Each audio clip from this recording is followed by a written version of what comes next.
A few days before continuing my journey from India to Iran, I went to a company of trade ships. In the British Raj's office, I asked for a fine room in the ship, and the head of the company said, "Choose whatever room you want. Except for you, there's no other sailor in first class." Some days after coming to the ship, I realised I was indeed the only traveller on this ship, and I could go anywhere I wanted.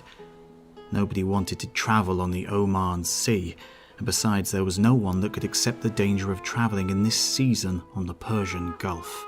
Even the true sailors can barely protect themselves against such waves.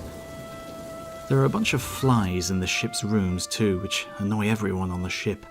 The weather is constantly wet, and I'm struggling to barely breathe. The ship's name is Ashur.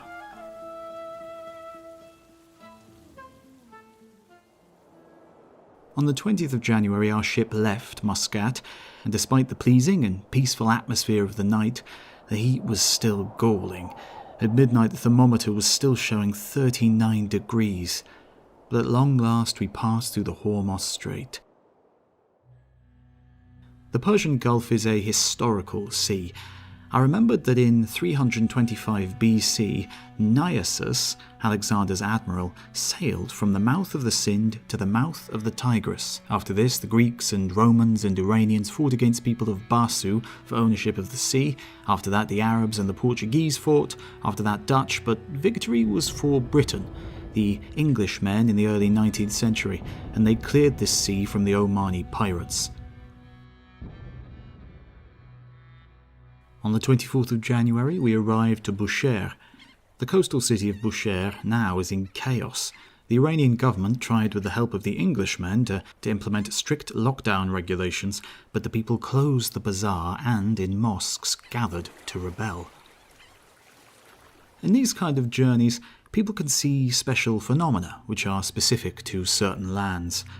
I read before about this in books, but now I'm seeing it with my own eyes. There was water of a lake in the distance, so calm, and I could clearly see trees. I looked on the map of Iran, but there wasn't any lake in that place. So I asked my servant, and he answered, "There is no lake. That was a mirage."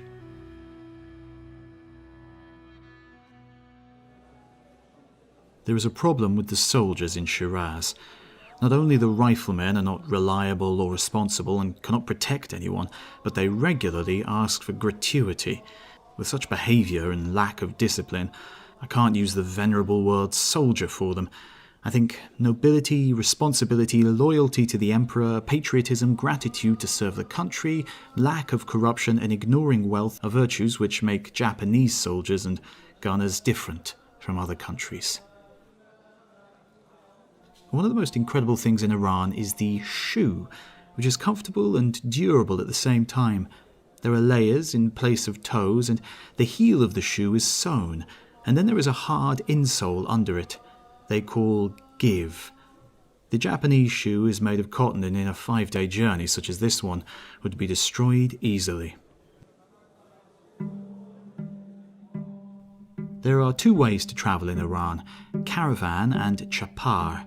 On a caravan journey, the traveller has a tent, bed, and the other things necessary for travel, so a caravan is significantly easier and comfortable in comparison to the chapar, but a traveller has to spend more money and time to travel. Travellers by caravan can wait and stay wherever they want, for example along a river, and give water to horses, or freely stand upon Persepolis and Pasargad to imagine the royal and noble lives of the great heroes of history, such as Kourosh, Dariush, and Kashaya Shah. This is the travel way of a daimyo. On the other hand, there is the chapar, or speedy, which I chose. This way of travel is hard and painful, just like Hikiyaku men. On the 20th of August, we arrived at a hillside, and finally could see Persepolis. The site was small. The columns were like wooden flagsticks in local matsuris. The column heads of the halls, stair carvings, cornices, friezes, tombs of the emperors. No, description of such majesty could do no justice to it. This was the remains of a grand palace that held the destructive thunder of Alexander. Eventually, we turned right and saw in the distance a little Fuji between 4 other mountains. During this entire trip, I saw nothing natural to compare to the glory of Damavand that seemed like a second Fuji. The sun was setting and the sky was in twilight.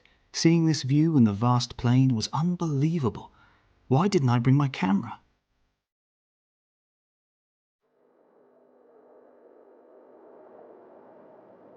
Izadkast is one of the strangest places in the world that people live.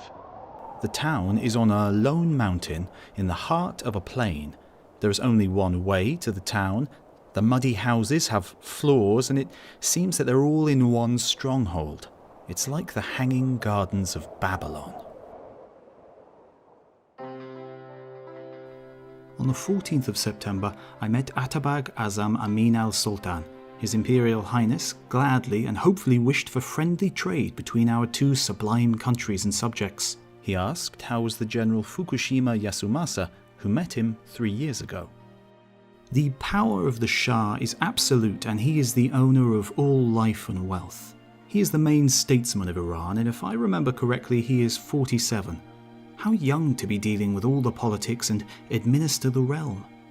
Though his hair was white, he appeared a wise and reasonable man, but his body was weak and tired. The great ambassador of Britain said the Shah doesn't really rule at all. The real law is religious law, and the true power is with the imams.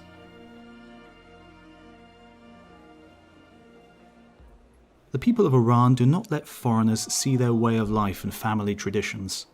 I only saw half of the people of Iran. Upper and lower class women cannot meet with strangers.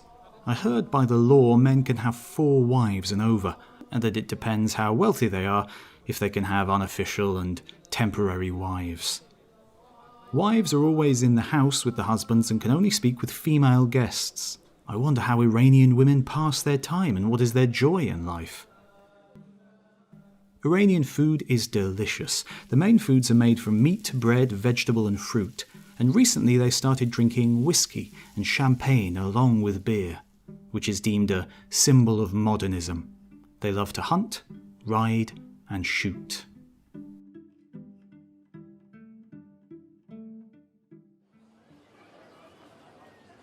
In recent years, people have travelled from Tehran to Kazvin by doroshke, and there aren't chapars anymore, so inevitably, despite how expensive it was, I chose doroshke because I had to arrive in Asia Minor. We rode day and night because the horse wasn't a great walker, and multiple times the rider waited and whipped the horse or pushed the doroshke to force the poor horse to move. The road was even worse than the road to Tehran, and it didn't even have one natural wonder.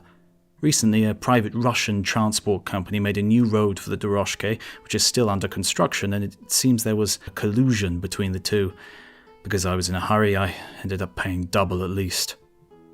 I stayed in the Hotel Kazvin, which belongs to the Kazvin government. When I awoke the next morning, I saw a rusty old doroshke, but I didn't complain. Yet after just 2 British miles, the doroshke broke. It was the first time I saw a vehicle in Iran break.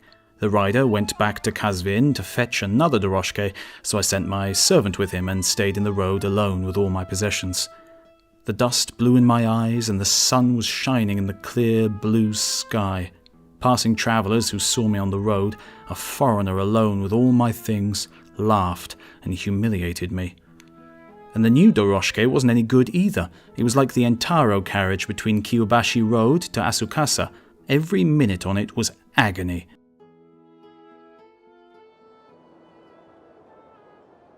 According to the travel contract, I should pay after arriving at Rasht, but the rider stopped before the Alborz Mountains and said he wanted his money now and more.